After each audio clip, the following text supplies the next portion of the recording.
Hello dear students. तो आज हम लोग अपने क्लास 11th केमिस्ट्री के अगले लेक्चर को प्रोसीड करेंगे और एक बार फिर से आपका स्वागत है आपके इस यूट्यूब चैनल पर। तो पिछले लेक्चर में हम लोगों ने देखा था some basic concept of chemistry chapter. अभी हम लोग पढ़ रहे हैं क्लास 11th का चैप्टर 1, केमिस्ट्री का चैप्टर नंबर 1। तो उसमें हमने कुछ बेसिक टर्मिनोलॉजी के बारे में बताया था, जिसमें हम लोग पिछले लेक्चर में जाने थे, समझे थे कि व्हाट इज एलिमेंट, तत्व क्या होता है, इसका निर्माण किस चीज से होता है एंड इसके वेरियस प्रॉपर्टीज, इसके बहुत सारे गुण के बारे में पढ़े थे। लेकिन आज का जो हमारा लेक्चर है वो है कि कंपाउंड क्या होता है, यौगिक क्या होता है। इसके बाद हम लोग चलेंगे एडवांस टॉपिक की तरफ, जिस पर आपको बहुत सारे क्वेश्चन पूछे जाते हैं। नीट एग्जाम, जेई एग्जाम और साथ ही साथ आपका बोर्ड एग्जाम में भी यहाँ से क्वेश्चन आते हैं। These are some of the advance topics जिसको मैं आज इंट्रोड्यूस कर दूंगा और कल सब लोग इसको आगे कंटिन्यू रखेंगे। तो साथ ही साथ आपको जानना है कि आज हम लोग पढ़ेंगे कंपाउंड के बारे में, यौगिक के बारे में। तो देखिए सिंपल, आप जानते हैं कि हाइड्रोजन, ऑक्सीजन, नाइट्रोजन, ये सब के सब क्या है, तो ये सब के सब एलिमेंट है, तत्व है। पिछला क्लास में मैंने आपको बताया था, अगर वो एलिमेंट वाला लेक्चर आप नहीं देखे हैं तो आप जल्द से जल्द जाकर उसको देखिए, और उसमें मैंने बताया है कि एलिमेंट क्या होता है। ये सब के सब क्या है, एलिमेंट है या तत्व है। तो याद रखिए कि जब दो या दो से अधिक तत्व, दो या दो से अधिक तत्व या एलिमेंट, जब दो या दो से अधिक तत्व या एलिमेंट एक फिक्स्ड रेशियो में, मतलब एक निश्चित अनुपात में मिल जाए, इसका मतलब मैं बताऊंगा, आप टेंशन न लें, क्योंकि आप 9th क्लास से ही ये वर्ड सुन रहे हैं, निश्चित अनुपात। निश्चित अनुपात क्या है भाई, निश्चित अनुपात। तो आज जो है ये डाउट जो मैं आपका क्लियर कर दूंगा। तो जब दो या दो से अधिक तत्व एक निश्चित अनुपात में मिलते हैं तब जाकर के यौगिक का निर्माण होता है। जैसे हाइड्रोजन और ऑक्सीजन मिलता है तो क्या बनता है भाई, ये तो बन जाता है जल। तो बोलिए और क्या बन सकता है यार, ये तो बन सकता है H2O2, हाइड्रोजन पेरोक्साइड भी तो बन सकता है, वाटर ही थोड़ी बन सकता है केवल। या नाइट्रोजन और हाइड्रोजन मिलेगा तो क्या बनेगा भाई, तो अमोनिया बनेगा। तो आखिर ये इतना आसानी से नहीं बनता है जितना आसानी से आपको दिख रहा है कि नाइट्रोजन और हाइड्रोजन मिलकर अमोनिया बन गया। तो इसमें कुछ कंडीशंस होते हैं, कुछ नियम को पालन करना होता है। ये शरबत नहीं बनाना है कि कितना भी चीनी डाले, कितना भी पानी डाले और घोल दिया तो वो शरबत बन गया। इसके कुछ प्रॉपर्टीज होते हैं, इसमें कुछ कंडीशन होते हैं, याद रखिएगा। तो आपको अगर डेफिनेशन लिखना है, अगर एलिमेंट कंपाउंड का, यौगिक का डेफिनेशन लिखना है तो क्या लिखिएगा, आपको लिखना होगा कि दो या दो से अधिक तत्व, हिंदी में बोल रहा हूं कि दो या दो से अधिक तत्व जब एक निश्चित अनुपात में मिलते हैं तो यौगिक का निर्माण होता है। इंग्लिश में कैसे बोलेंगे कि when two or more than two compounds, when two or more than two compounds are combined या mixed in a fixed ratio of the element, element का फिक्स्ड रेशियो में मिलते हैं तब जाकर के कंपाउंड का निर्माण होता है। आप इसको नोट डाउन करते रहिएगा और साथ ही साथ आगे इसके प्रॉपर्टीज के बारे में मैं आपको समझाने वाला हूं कि इसका प्रॉपर्टीज क्या होता है। इसके बाद एग्जांपल भी आपको दिया मैंने कि एक कंपाउंड का एग्जांपल क्या हो सकता है, NH3, H2O, या आपने नाम सुना होगा CH4 यानी मीथेन वगैरह, सारे चीजों का नाम आपने सुना, बहुत सारे हो सकते हैं यार। कंपाउंड्स के एग्जाम्पल तो हजारों लाख हो सकते हैं। लेकिन चलिए इसके कुछ प्रॉपर्टीज के बारे में पढ़ते हैं कि यौगिक का गुण क्या होता है। देखिए सबसे पहला जो इसका प्रॉपर्टी है, इसमें जितने भी एलिमेंट होते हैं सबका जो कंपोजिशन होता है, सबका जो रेशियो होता है वो फिक्स होता है, याद रखिएगा, एकदम फिक्स रहेगा। क्या इसका मतलब है, आगे बताने वाला हूं। अब आप ये पूछिए कि यार हम लोग एलिमेंट को तो तोड़ नहीं सकते, क्या कंपाउंड को भी नहीं तोड़ सकते? तो देखिए उसका आंसर है कि कंपाउंड को हम लोग ब्रेक डाउन कर सकते हैं, ब्रेक डाउन कर सकते हैं, लेकिन जब ये टूटेगा तो छोटा छोटा एलिमेंट में टूटेगा। जैसे NH3 टूट के क्या देगा, ये नाइट्रोजन देगा और हाइड्रोजन देगा। तो ये दोनों क्या है, ये तो एलिमेंट है, यानी कि ये कंपाउंड टूट करके क्या देगा, हमको एलिमेंट देगा। मतलब हम कंपाउंड को छोटे छोटे एलिमेंट में तोड़ सकते हैं। ये था इसका सेकेंड प्रॉपर्टी। लेकिन यार ऐसा नहीं कि बस गर्म करके तोड़ नहीं देंगे, इसको तोड़ने के लिए बहुत सारे कॉम्प्लेक्स प्रोसेस है। तो कौन सा प्रोसेस है, आपके मन में ये सवाल आएगा। तो याद रखिएगा इसको तोड़ने के लिए आपको कई प्रकार के केमिकल प्रोसेस का हेल्प लेना होगा, या इसको बोलते हैं इलेक्ट्रोकेमिकल, यानी कि इलेक्ट्रिसिटी दे करके केमिकल रिएक्शन जब कराते हैं तो इसको बोलते हैं इलेक्ट्रोकेमिकल, या और भी केमिकल रिएक्शन कराने के कई मेथड हैं। तो कंपाउंड को एलिमेंट में तोड़ना इतना आसान नहीं होता, उसके लिए आपको कुछ केमिकल रिएक्शन या इलेक्ट्रोकेमिकल प्रोसेस का हेल्प लेना होगा, वो बात की बात है। तो यानी कि आप समझ गए कि जो एलिमेंट है उसका अमाउंट यानी कि रेशियो फिक्स होता है। और दूसरा प्रॉपर्टी कि हम कंपाउंड को ब्रेक डाउन कर सकते हैं छोटे छोटे एलिमेंट में। चलिए, और तीसरा प्रॉपर्टी है कि the new substance is totally different property. जैसे नाइट्रोजन और हाइड्रोजन के मिलने से अमोनिया बना, तो ये जो न्यू कंपाउंड बना ना, ये जो अमोनिया बना, कंपाउंड बना, इसका प्रॉपर्टी अगर आप नाइट्रोजन और हाइड्रोजन से मिलाएंगे तो कंप्लीटली डिफरेंट होगा। कंप्लीटली क्या होगा, डिफरेंट होगा। लेकिन अब आप यार ये सोच रहे होंगे कि आखिर ये फिक्स्ड कंपोजिशन या फिक्स्ड रेशियो का मतलब क्या होता है। मैं तो 9 से इसको रटते रटते आ रहा हूं लेकिन आज तक समझ नहीं पाया। लेकिन याद रखिएगा आज मैं आपका ये डाउट क्लियर कर दूंगा। आप वीडियो को रोक करके या फिर अगर इसको लिख लिए तो अच्छी बात है, नहीं तो रोक करके आप पॉज करके इसको जरूर लिखिएगा।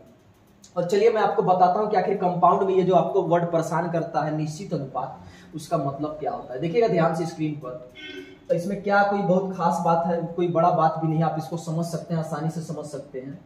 तो आज मैं आपके इस डाउट को क्लियर कर देने वाला हूँ। याद रखिएगा, आपको जो भी डाउट है वो आज के बाद नहीं रहेगा। देखिए क्या इसका मतलब क्या होता है। जैसे मुझे बनाना है वाटर, क्या बनाना है, वाटर। तो वाटर के लिए क्या चाहिए हमको, H2 चाहिए और O2 चाहिए, तो बन जाएगा वाटर।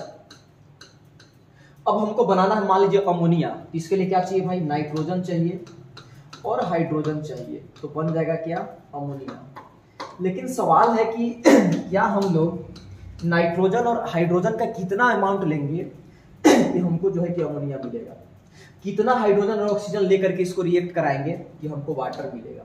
तो याद रखिएगा यहाँ पे जो इसका अमाउंट, इसका जो मास होगा, क्या होगा, मास, दोनों सब्सटेंस जो है उसका जो रिएक्टेंट का मास होगा ना, उसका रेशियो हमेशा फिक्स होता है। जैसे आपने सुना होगा कि इस कंडीशन में हाइड्रोजन अगर आप लेते हैं 1 ग्राम, ध्यान से समझिएगा इस बात को, कि अगर आप हाइड्रोजन लेते हैं 1 ग्राम तो आपको ऑक्सीजन लेना होगा 8 ग्राम। याद रखिएगा, अगर आप गलती से भी 2 ग्राम हाइड्रोजन ले लिए और इसको 7 कर दिए कि भाई 9 करना है, नहीं, गलत बात, फिर आपको वाटर बनेगा ही नहीं। आप अगर 1 ग्राम हाइड्रोजन और 8 ग्राम ऑक्सीजन लेकर के रिएक्शन कराते हैं तो वाटर बनेगा। यानी कि दोनों के मास का रेशियो यहाँ पे कितना हो गया, 1:8 हो गया ना, यानी कि 1:8 हो गया। आप इसको थोड़ा सा भी चेंज कर दिए तो आपको जल बनेगा ही नहीं, वाटर बनेगा ही नहीं। तो अब आप ये सोचिए कि इसमें खास बात क्या है भाई, ऐसा तो सारे मिश्रण मिक्सर में होता है, लेकिन ऐसा नहीं होता है। जैसे आप चीनी और पानी से शरबत बनाते हैं, चीनी प्लस पानी से शरबत बनाते हैं, तो आप इसमें यार पानी 100 ग्राम ले लिए और चीनी 50 ग्राम और घोल दिए तो भी शरबत बनेगा। या फिर आपने कहा किया कि पानी का अमाउंट बदल के 200 ग्राम कर दिया, चीनी कर दिया 100 ग्राम, हाँ तो भी शरबत। यार इसमें कोई फिक्स नहीं है कि कितना अमाउंट लेंगे हम, वो बन जाएगा, मिक्सर बन जाएगा। लेकिन जब कंपाउंड बनाते हैं हम लोग, जब यौगिक बनाते हैं, तो याद रखिएगा ये जो एलिमेंट होते हैं ना, इनका रेशियो जो होता है ना, द्रव्यमान का रेशियो, किसका रेशियो, मास का रेशियो, इनके अमाउंट का रेशियो हमेशा फिक्स होता है। अब आप ये बताइएगा हाँ तो मुझे कुछ और एग्जाम्पल दो ना इसका। तो देखिए यहाँ पे मैंने कुछ और खास खास एग्जाम्पल लिखे हुए। जैसे आपने वाटर, तो वाटर में हाइड्रोजन और ऑक्सीजन के मास का रेशियो हमेशा 1:8 होता है। इस बात को आप दिल में बसा लीजिए, एकदम एकदम याद कर लीजिए, मेमोराइज कर लीजिए। अब सोडियम और क्लोरीन को मिलाकर के सोडियम क्लोराइड बनाना है, इसमें सोडियम और क्लोरीन का रेशियो जो हमेशा होगा, सोडियम और क्लोरीन का रेशियो वह 23 ग्राम सोडियम लेना होगा आपको और 35.5 ग्राम आपको लेना होगा क्लोरीन। तब मिलने के बाद क्या बनेगा, NaCl बनेगा। इसका जो ये रेशियो है ना, इसको आप चेंज नहीं कर सकते हैं। ये सब कुछ नियम के द्वारा बाइंड होता है, जिसके बारे में मैं आपको बताऊंगा। और इसके साथ ही साथ मैं बता देना चाहूंगा कि आपने नाम सुना होगा मीथेन, जिसका फॉर्मूला होता है भाई CH4। इसमें आप बोलिए कि कार्बन और हाइड्रोजन है, इसका रेशियो बता दो। तो मीथेन में कार्बन और हाइड्रोजन का रेशियो हमेशा याद रखिएगा 3:1 होना चाहिए, अदरवाइज आप कार्बन और हाइड्रोजन को मिला के कभी मीथेन नहीं बना सकते।